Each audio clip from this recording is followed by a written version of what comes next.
एक समय की बात है। एक शांत गांव में आरव नाम का लड़का रहता था। रात में उसे अक्सर नींद नहीं आती थी।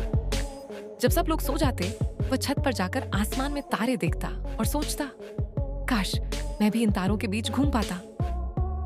एक रात जब हवा ठंडी थी और पूरा आकाश तारों से भरा हुआ था, अचानक उसने देखा कि एक तारा धीरे धीरे नीचे उतर रहा है और फिर उसकी छत पर आकर रुक गया। तारे की रोशनी से एक छोटा सा दरवाजा बना और उसमें से निकला एक चमचमाता नीला ड्रैगन, जो न तो डरावना था और न ही बड़ा, बल्कि उसकी आंखों में नरमी और चेहरे पर प्यारी मुस्कान थी। नमस्ते आरव, ड्रैगन बोला। मैं हूँ तारा ड्रैगन। क्या तुम मेरे साथ सपनों की नदी की सैर करना चाहोगे? आरव ने उत्साहित होकर हाँ कह दिया।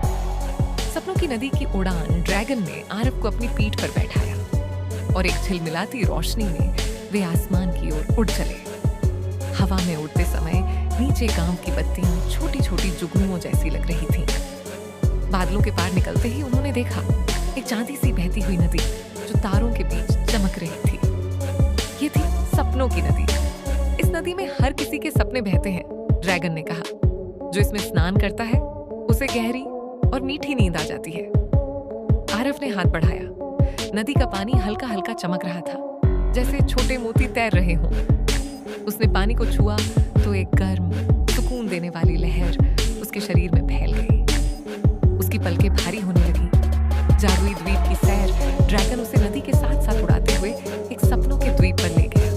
वहां पर रंग बिरंगे पेड़ हवा में संगीत बना रहे थे। फूल रात में खुलते और मीठी लोरी गाते थे। नन्हे बादलों पर तारे झूलों की तरह लटक रहे थे। आरव ने देखा कि वहां कई बच्चे हंसते खेलते घूम रहे थे। वे सभी नींद में इस जगह पर आते थे, अपनी कल्पना के सपनों को जीने। ड्रैगन ने कहा, ये जगह सिर्फ उन्हीं को दिखती है जो अपने मन को शांत रखते हैं। जब तुम सोओगे तुम हर रात यहाँ आ सकते हो। वापसी और नींद धीरे धीरे ड्रैगन ने आरव को वापस उसकी छत पर उतारा। अब तुम बस अपनी आंखें बंद करना और सपनों की नदी को याद करना, ड्रैगन ने कहा। मैं हर रात तुम्हारे सपनों में रहूंगा। आरव ने धीरे धीरे अपनी चादर ओढ़ी। उसके चेहरे पर हल्की मुस्कान थी। उसने आंखें बंद की और मन ही मन कहा, शुभ रात्रि तारा ड्रैगन।